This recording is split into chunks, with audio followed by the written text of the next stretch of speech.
वहीं दूसरी बड़ी खबर आपको बता दें, इंजीनियर रशीद की सेफ्टी को लेकर बड़ा कदम उठाया गया है। तिहाड़ जेल में इंजीनियर रशीद की बैरक चेंज की जा चुकी है। कुछ दिन पहले ही इंजीनियर रशीद पर हमला हुआ था। एआईपी तर्जुमान ने बैरक चेंज की तफसीली जानकारी दी है। इंजीनियर रशीद पर हमले की मुंसिफाना जांच की भी मांग की गई है। बता दें कि सांसद इंजीनियर रशीद को हाल ही में जेल परिसर के अंदर हुए एक कथित हमले के बाद दिल्ली की तिहाड़ जेल की जेल नंबर 1 में शिफ्ट किया गया है। उनकी पार्टी ने इसकी जानकारी दी है कि उत्तरी कश्मीर के बारामूला चुनावी हल्के से आजाद सांसद को कथित हमले की घटना के बाद सख्त सिक्योरिटी के साथ दूसरे ब्लॉक में शिफ्ट किया गया है। इसे लेकर एआईपी तर्जुमान ने कहा कि तिहाड़ में बंद रशीद पर नियमित बातचीत के दौरान कुछ कैदियों ने मुबैना तौर पर हमला किया था। पार्टी इन रिपोर्ट से बेहद परेशान है और इस मामले की जांच की मांग कर रही है। बता दें कि ये सिर्फ एक शख्स पर हमले का मामला नहीं है, बल्कि हिरासत में सिक्योरिटी और कानून के तहत कैदियों के हक का मामला है।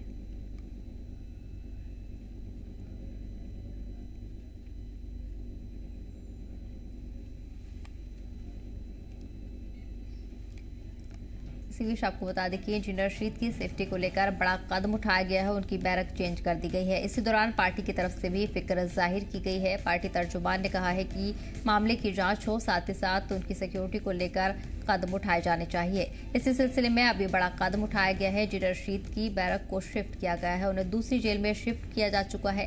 कुछ दिन पहले ही इंजीनियर रशीद पर हमले की खबर सामने आई थी, जिसके बाद पार्टी में फिक्र बढ़ गई है। इसी सिलसिले में अब पार्टी ने मांग की है कि जल्द से जल्द उसकी जांच की जाए, साथ ही इंजीनियर रशीद की सेफ्टी को लेकर अहम कदम भी उठाए जाएं। इसी पर आपको बता दें कि मुंसिफाना जांच की मांग की गई है पार्टी की तरफ से। सांसद इंजीनियर रशीद को हाल ही में जेल परिसर के अंदर एक हमला हुआ था, जिसके बाद पार्टी ने फिक्र जाहिर की है और इंजीनियर रशीद की सेफ्टी की भी मांग उनकी तरफ से की गई है। और इस बीच आज बड़ा कदम उठाया गया है। इंजीनियर रशीद को दूसरी बैरक में शिफ्ट किया गया है।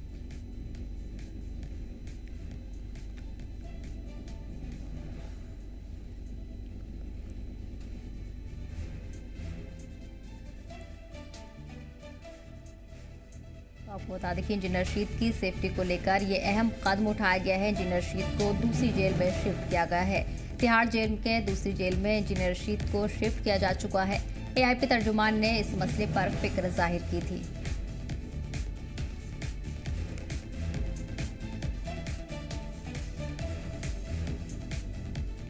और इसी पर खास बातचीत के लिए हमारे पास एआईपी स्पोक पर्सन जुड़ गए हैं फिरदौस बाबा। फिरदौस साहब, बहुत बहुत इस्तकबाल है आपका।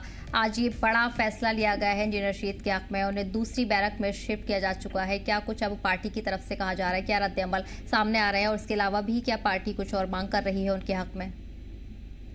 बिल्कुल, ये पहली बार नहीं है और न ही it's not all about engineer Rashid.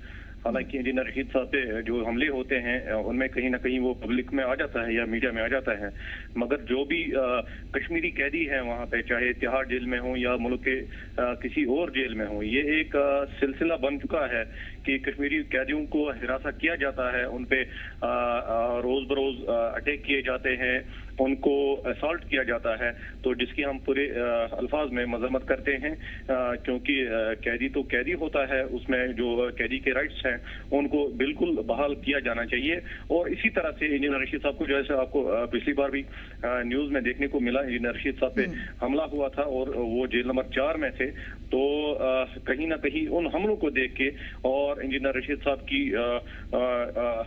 जो सिक्योरिटी है उसको मद्देनजर रखते हुए जेल हुकाम जो है उन्होंने ये फैसला लिया है कि इंजीनियर रशीद साहब को अब जेल नंबर 1 में शिफ्ट किया जाए।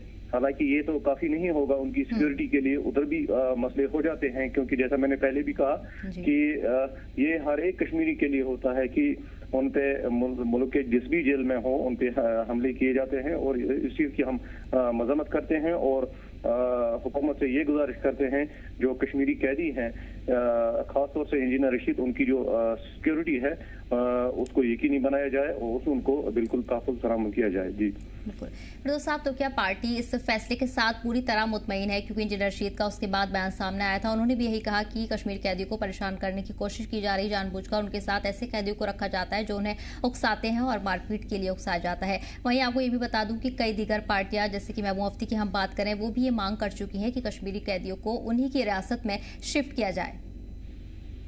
बिल्कुल, हमने डे वन से इन कैदियों की बात की है और करते भी रहेंगे जिस प्लेटफॉर्म पे भी हमें मौका मिलेगा, क्योंकि हमने इंजीनियर रशीद साहब जेल में थे तो उनके जेल में होते हुए हमने यहाँ पे बारामूला कॉन्स्टिट्यूंसी से इलेक्शन लड़ा है। हमारी पार्टी ने इलेक्शन लड़ा है और जीत भी चुके हैं इंजीनियर रशीद साहब।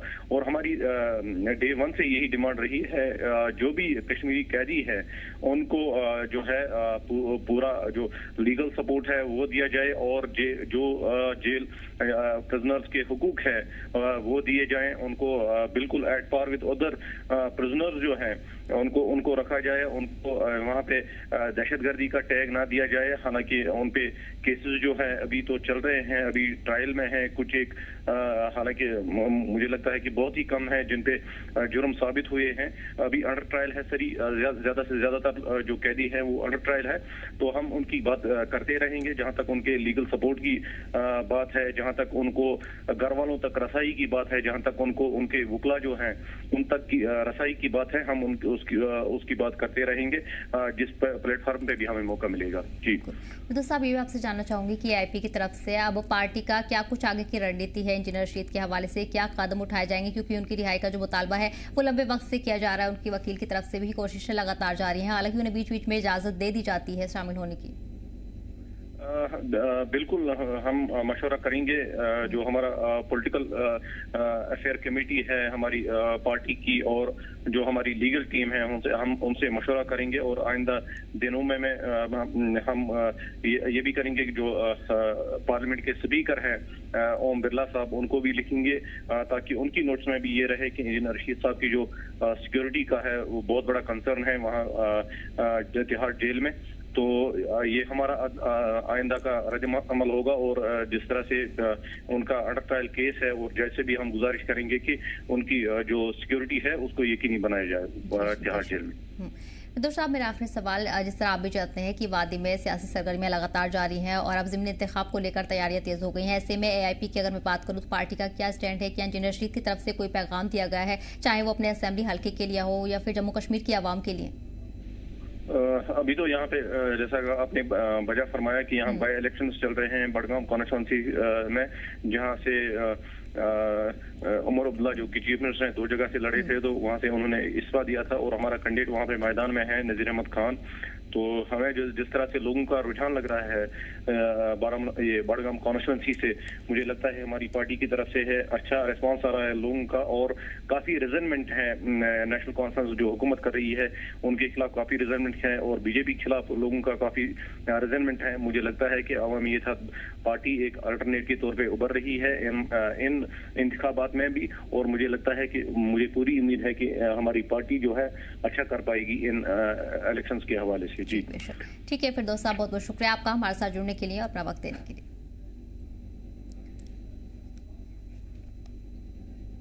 और वहीं आपको बता दें कि कठुआ से बड़ी खबर सामने आ रही है। कठुआ में ईडी ने छापेमारी की है। साबिक वजीर बाबू सिंह के घर पर ईडी ने छापेमारी की है। सुबह सुबह ईडी की टीम घर पहुंची और बाबू सिंह के घर पर तलाशी मुहिम शुरू की। नार्को टेरर फंडिंग के मामले में ये कार्रवाई की गई है। नार्को टेरर फंडिंग के इल्जाम में इस कार्रवाई को अंजाम दिया गया है।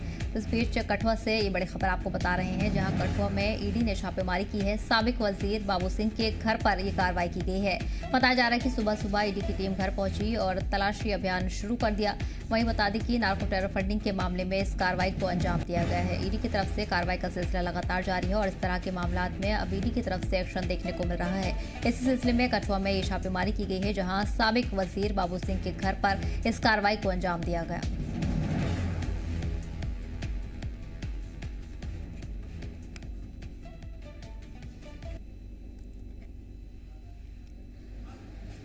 आपको बताते चले कि कठुआ में ईडी ने छापेमारी की है। साबिक वजीर बाबू सिंह के घर पर ईडी ने छापेमारी की है। इसी पर खास जानकारी के लिए हमारे नुमाइंदे सरबजीत जुड़ गए हैं। सरबजीत, जिस तरह से देखा जा रहा है कि ईडी की तरफ से इस कार्रवाई को अंजाम दिया गया है और इस तरह के मामलों को लेकर सख्ती बरती जा रही है, क्या कुछ डिटेल्स अब तक सामने आई है? जी बिल्कुल, आज सुबह तड़के ही प्रवर्तन निदेशालय की टीम जो है वो कठुआ पहुंची है। कड़ी सुरक्षा के बीच ईडी की टीम ने सबसे पहले जो पूर्व मंत्री हैं बाबू सिंह, उनके घर पर दबिश दी है और वहां पर जरूरी जो कागजात हैं वो पर खंगाले हैं। हालांकि बताया जा रहा था कि उस समय पूर्व मंत्री बाबू सिंह अपने घर पर नहीं थी। थोड़ी देर बाद ही बाबू सिंह जो है वो अपने घर पर पहुंच चुके हैं और हालांकि यहाँ पर पुलिस का पहरा काफी ज्यादा है, सीआरपीएफ बलों की यहाँ पर तैनाती की गई है और ईडी के जो ऑफिशियल्स हैं वो बताया जा रहा है कि 3 से 4 गाड़ियों में यहाँ पर बैठकर आए हैं। आपको ये भी बताते चले कि इससे पहले पूर्व मंत्री बाबू सिंह पर हवाला राशि लेन देन के मामले जो है वो भी दर्ज हैं।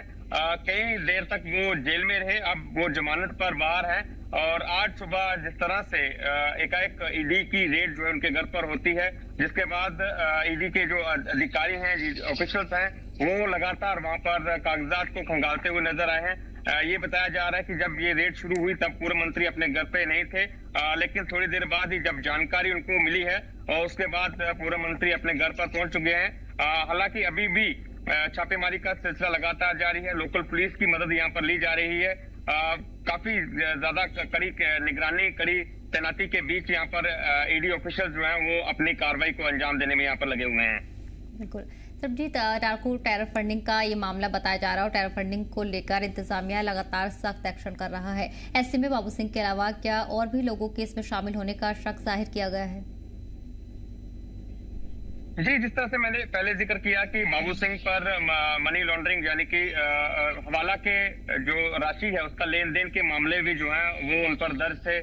इसके अलावा अगर बात की जाए तो वो पिछले कुछ समय से जमानत पर अभी बाहर है। हालांकि नया मामला उन पर क्या है, ईडी ने जब इन पर दबिश दी है वो किस तरह का मामला है उसको लेकर अभी जो आधिकारिक जानकारी है वो नहीं मिल पाई है। लेकिन सुबह से ही जो ईडी के जो अधिकारी हैं वो उनके घर पर अंदर जांच में जुटे हुए हैं। बाबू सिंह का घर जो कि कठुआ बाजार के बिल्कुल निकट है, वार्ड नंबर 1 का इलाका है और सुबह से ही यहाँ पर कड़ी सुरक्षा के बीच जो है बाबू सिंह के घर पर जो पूर्व मंत्री हैं उनके घर पर इसी तरह से जो छानबीन है ईडी की ओर से ये जो है यहाँ पर जारी है। इसके अलावा अगर बात की जाए तो पहले भी स्टेट इन्वेस्टिगेशन एजेंसी यानी कि एसआईए की रेड जो उनके घर पर हो चुकी हैं। जब उन पर जो हवाला राशि लेन देन का मामला दर्ज हुआ था, जब वो जेल गए थे, उससे पहले एसआईए की रेड जो है उनके घर पर हुई थी, लेकिन अब ईडी की रेड हुई है। क्या ये मामला है, हालांकि अभी तक आधिकारिक पुष्टि इस पर बात की नहीं हुई है, लेकिन मामला काफी जो है बड़ा है, जिसको लेकर यहाँ पर ईडी की रेड जो है सुबह से अभी तक जारी है। बिल्कुल, तो बड़ी कार्रवाई को अंजाम दिया गया है और इस तरह की मुहिम ईडी की तरफ से आगे भी जारी रहेगी। सरबजीत, तमाम जानकारी के लिए बहुत बहुत शुक्रिया। बढ़ेंगे आगे। और वहीं गांधरबल के साबिक एमएलए और जम्मू कश्मीर यूनाइटेड मूवमेंट के सदर शेख इशफाक जब्बार ने ब्लॉक शेरपथरी के कई इलाकों शालबाग, गोगीगुंड और चुंडिना का दौरा कर लोगों की परेशानियां सुनी हैं। मकामी लोगों ने बताया कि परिबल शालबाग सड़क पिछले महीने डैमेज हो गई थी, जिससे लोगों को भारी दिक्कतों का सामना था। इसके अलावा खेल मैदानों की कमी और गोगीगुंड डिवॉटरिंग स्टेशन की खराबी के मुद्दे उठाए गए हैं। शेख इशफाक जब्बार ने यकीन दिलाया है कि परिबल शालबाग रोड की बहाली जल्द शुरू होगी। वहीं उन्होंने कहा कि डीसी गांधरबल से बात हो चुकी है और 2 दिन से सड़क चालू कर दी जाएगी। उन्होंने एनसी लीडरान पर झूठे वादों का इल्जाम लगाया और कहा कि लोगों को अब ठोस काम की उम्मीद है। ये छोटा सा मसला जो 1 घंटे में हल हो जाना था, आज 1 महीने से ये लोग सफर कर रहे हैं। खुदा न खासा खैर है, किसी की डेथ हो जाए, कोई स्टूडेंट बच्चों को पढ़ाई करने स्कूल जाना है, कोई बीमार है, कोई और मामले, कैसे जाएंगे? इनको घूम के आना पड़ता है। और उससे बड़ी बात, अब ये जो जहाँ पे ये ब्रीच हुआ है, अब ये आहिस्ता आहिस्ता और बढ़ने लगा। ये इसके साथ अब आगे मकानात है। अगर खुदा कोई बारिश हुई, मौसम ज्यादा खराब हुआ तो एप्रीहेंशन है कि यहाँ पे खुदा न खास्ता कोई माल का बड़ा नुकसान हो सकता है। जो एक गरीब आवाम है, यहाँ पे मजदूर पेशा लोग है, ये अपना मेहनत मशक्कत करके अपना पेट पालते, अपना बच्चों का पालते हैं। मादीपुरा के बाग में आज Jammu Kashmir Ladakh pensioners United front Kashmiri Ladakh pensioners के बैनर तले एक अहम बैठक हुई, जिसमें बड़ी तादाद में पेंशनर्स, सिविल सोसाइटी के नुमाइंदे और सीनियर सिटीजन शामिल हुए। इस प्रोग्राम का मकसद सरकारी और गैर सरकारी इदारों के रिटायर्ड हुए मुलाजिमीन के सामने आने वाले मसाइल पर बात करना है। मीडिया से बात करते हुए Jammu Kashmir Ladakh pensioners United front के सदर अब्दुल कयूम ने कहा कि इस प्रोग्राम का मकसद पेंशनर्स और मौजूदा मुलाजिमीन के मसाइल को हल करना है, जो कई माली और इंतजामी परेशानियों से दो चार हैं। उन्होंने कहा कि तबका समाज का अहम हिस्सा है और हकदार है कि उनकी मुश्किलों को फौरन हल किया जाए। हमने कल कुपवारा से स्टार्ट किया। कुपवारा में भी कल प्रोग्राम था। आज डिस्ट्रिक्ट बांडीपोरा में पेंशनर्स यूनाइटेड फ्रंट और सिविल सोसाइटी फोरम का मुश्तरका प्रोग्राम है।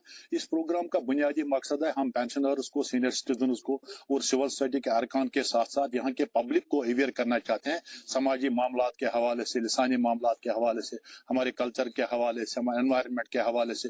और जो ड्रग्स सबसे बड़ा नासूर है जो पेंडेमिक की तरह इस वक्त फैल रहा है पूरी रियासत में, पूरे मुल्क में, और इस रियासत जम्मू कश्मीर में, जिसको हम कश्मीरी में पेरवर कहते हैं, यहाँ कोई कोका कोला नहीं पीता था, अब हमारे ही बच्चे ड्रग्स के शिकार हुए।